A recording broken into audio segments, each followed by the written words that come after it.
Hello from Southern Ontario. It's September 28th. I like to have a little fun on the channel once in a while, just to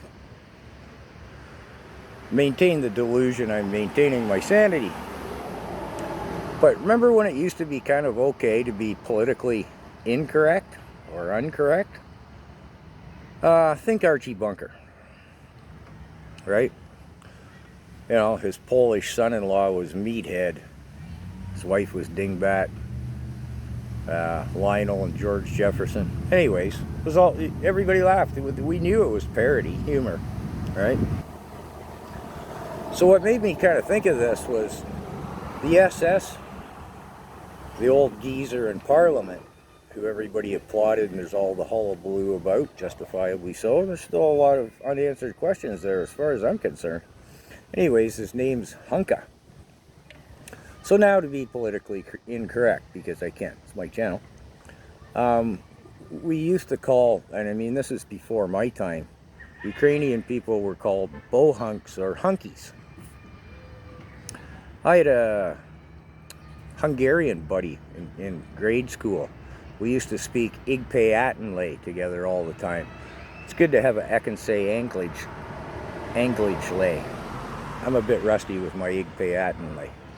Anyways, I said to him one time, I said, "Hey Frank, you know, the slang term for you being Hungarian is," and I forget what it is or was now, right? He was like, "Yeah, well, don't care." Well, we didn't care. We didn't take it seriously.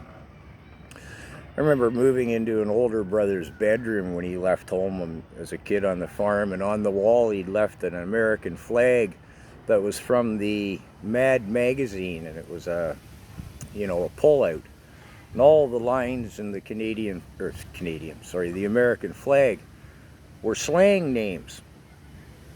Mick and Spick and Wop and Wasp. Remember Wasp? White Anglo-Saxon person. I guess in today's new normal of Trudeau's, that would be White Anglo-Saxon people kind. The K would be silent. It's ridiculous, isn't it? When all the immigrants came to Ellis Island in the States, they sailed in under the Statue of Liberty, to do their paperwork and enter the Great Melting Pot. There's an antiquated expression for you. That was when immigrants, moved to a new country and slowly assimilated voluntarily. They could keep their religion, their family practices, their culture. They could, or not, whatever the case may be. Not like now where everybody's got to stay cloistered together and want to have a revolution in the old country from the new country. You know what I'm talking about, right? Wow, yeah.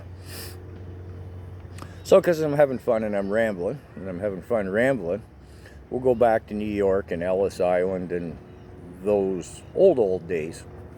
Okay? The Micks, the Irish, didn't like the Wops, the Italians, and vice versa. A lot of the Micks became cops and a lot of the Wops became mafia, if, that part of history is to be believed. So they didn't like each other. I don't quite understand why the Italians got called Wops, because Wops meant without papers. But there must be some reason for that. I don't know. Somebody will clarify it in the comments, perhaps. However, again, to remain politically incorrect, the Wops and the Micks didn't like each other.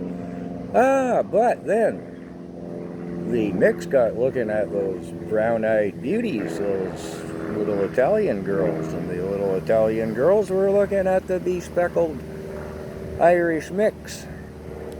And then we had a mix. They started marrying each other. Maybe the parents didn't like it, but hey, a generation or two later, they were assimilated. And they said, "Hey, Loretta O'Connell."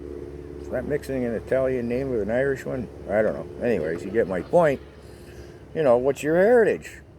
Well, grandmother was, Italian and grandpa was Irish. I don't know. I'm second, third generation American now. So you see my point? We don't assimilate anymore. this is an issue.